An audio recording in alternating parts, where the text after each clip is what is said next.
Dostum, siz dünyadaki en g'alati ho'rin odam bo'lib qolmang. Ho'rinlik nihoyatda mitiz, yiltiz tortadigan narsa. U sizni rohat farog'at, orom elish, baxt deb aldaydi. Amaliyot sizga ma'nisizlik, horg'inlik va tushkunlik ilib keladi.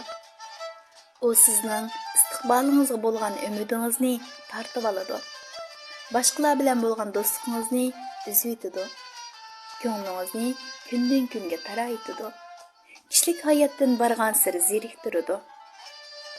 Amaliyotda azaldan sahar turadigan, tirishchan, ehtiyotchan, samimiy odamning taqdirning adolatsizligidan og'ringanligini ko'rib boqmaganman.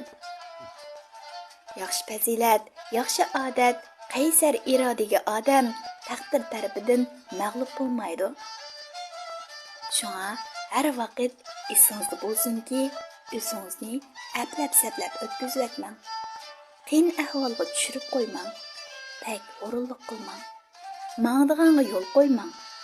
Uyg'onishni texmo to'xtatib qo'ymang.